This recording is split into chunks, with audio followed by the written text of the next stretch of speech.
Hello hello, aujourd'hui on est à Beppu, dans le Kyushu. Il est célèbre pour ses onsen, c'est une ville qui est hyper célèbre pour ses onsen.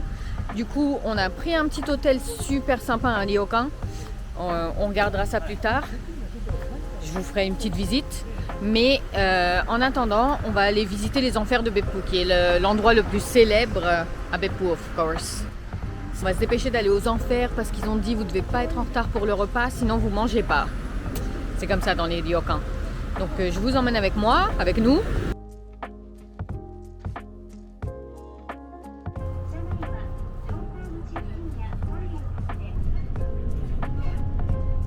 Du coup on est arrivé dans les enfers de Beppu, c'est hyper connu. C'est une ville thermale on va dire. Il y a des vrais onsen, il y a encore les eaux, les sources chaudes qui remontent. Ça fait un effet incroyable. Du coup on est devant les enfers de Beppu ici. Regardez si vous voyez le onsen derrière moi.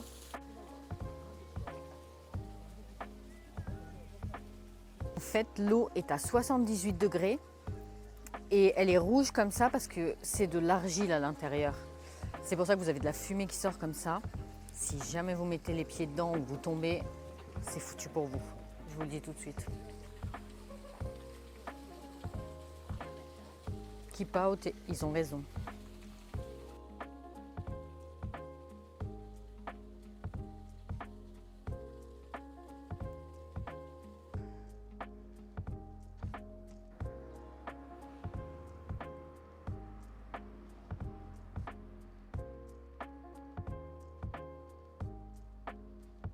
Là, on est à Umijigoku.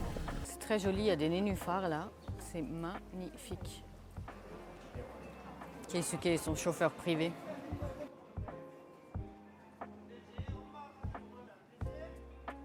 Ici, vous avez par contre, c'est dans les 93 degrés. Vous imaginez?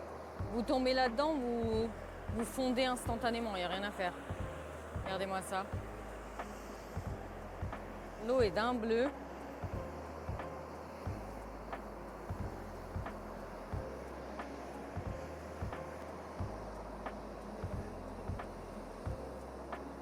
Surumidake, the mountain, was exploded. La montagne a explosé? At the time, this onsen Came out. yeah. C'est venu de la montagne. La montagne a pété.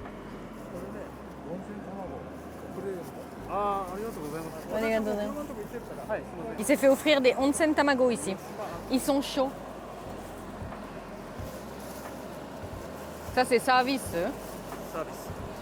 C'est un cadeau. Il nous a acheté des onsen tamago. On va manger ça ce soir. Ils sont chauds là. Donc on a fait les enfers. Vous en avez plein d'autres, mais on va pas tous les faire nous par contre. Ça c'est des alligators. Il y en a combien il a dit? 80? À peu près 80 alligators. Ce qui est marrant aussi au Japon, c'est que vous avez des masques en tissu dans chaque région avec des éditions limitées. Par exemple là, c'est une édition spéciale de Kyushu Doita. Comme un citron, kabosu. C'est comme un citron. Et puis là, c'est au vinaigre, c'est ça?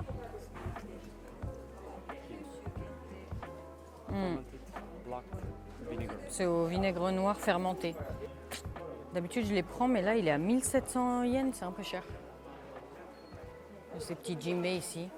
Du coup, là, on vient de rentrer à l'hôtel. On a pris un ryokan pour la nuit.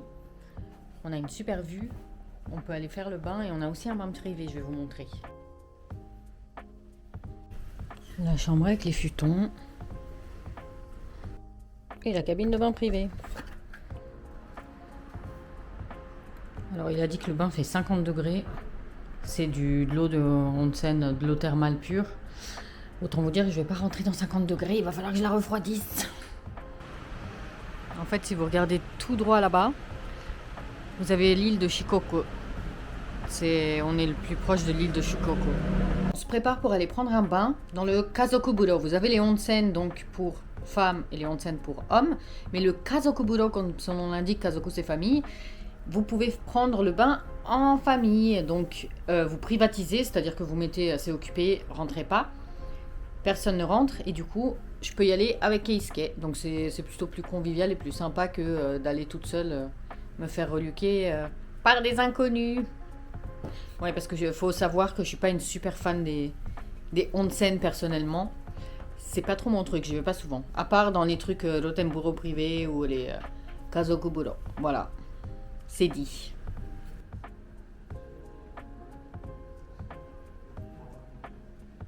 Là, on est prêt pour le onsen. On attend que dans le lobby que le bain privatif se libère. Là. Et comme ça, on pourra aller dans le petit Rotemburo privé.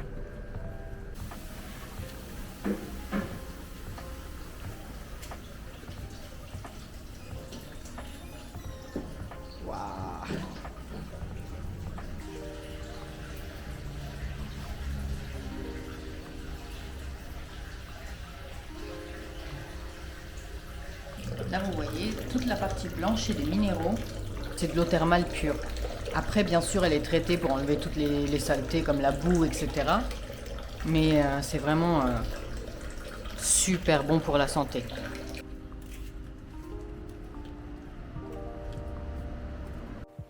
Donc là, au foulot terminé, ça fait un bien fou, ça nous a détendu les muscles là, parce que depuis hier, on n'arrête pas de courir, on est crevé, on a mal partout. Là, monsieur est en train de fumer dehors. Vous le voyez.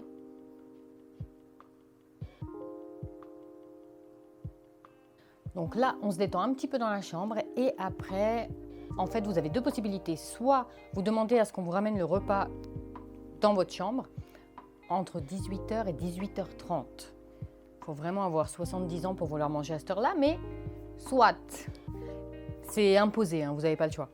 Et ensuite, nous, ce qu'on a choisi, c'est plutôt l'option, on va en bas, il y a une espèce de food court, une salle où vous pouvez vous être servi avec les autres personnes qui sont dans l'hôtel, plutôt à la manière d'un restaurant. Moi, je pense que c'est un petit peu plus convivial parce que rester enfermé dans sa chambre jusqu'au soir, c'est pas forcément drôle.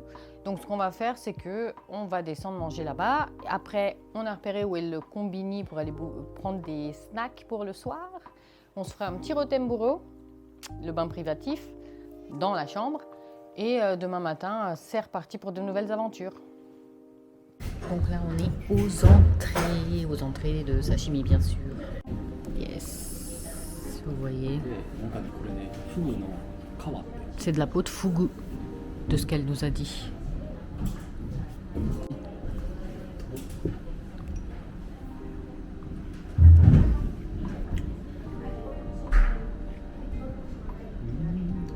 Oui, si.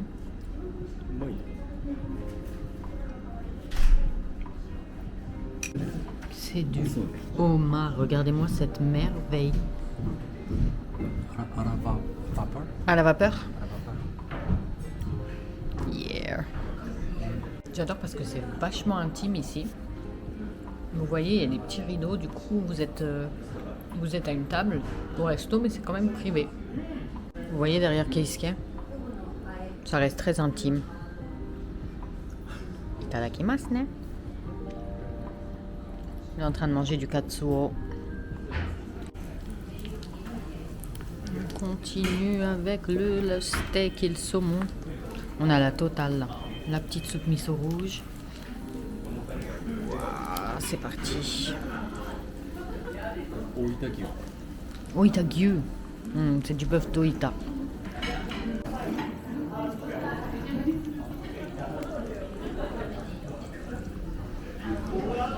Oh.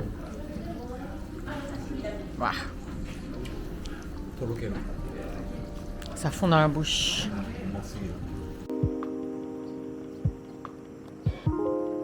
Là, on est devant Onishibozu Jigoku. Du coup, c'est 99 degrés et ça sent, ça sent. Ça sent aussi bon que ça en a l'air. Voilà. Ça sent fort. Il est diplomate. Je pense pas qu'il t'entende de là.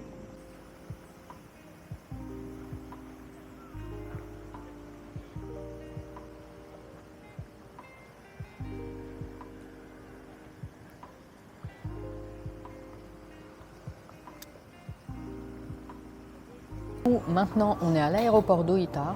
On a fini notre petit tour notre tour de Kyushu, notre mini week-end à Kyushu. On a pris le shuttle bus pour l'aéroport depuis Beppu. La gare de Beppu, vous pouvez directement aller à l'aéroport d'Oita.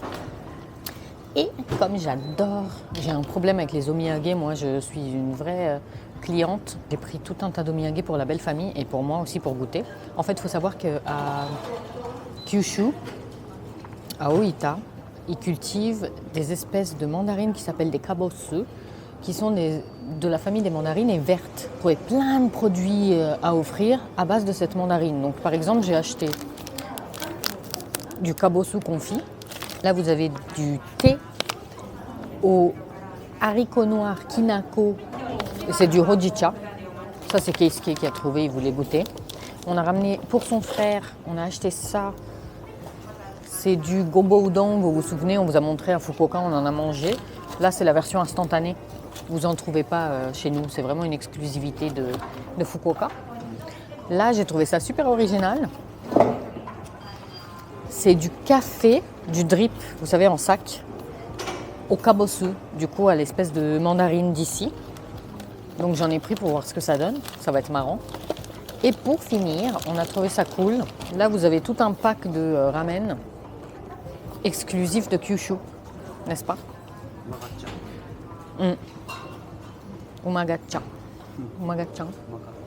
Makachan. Donc il y a 6 sortes différentes de ramen et comme la famille, quand ils ont un petit creux de minuit, ça bouffe des ramen instantanés à toute heure, eh ben ils vont bien kiffer ceux-là. C'est des éditions limitées.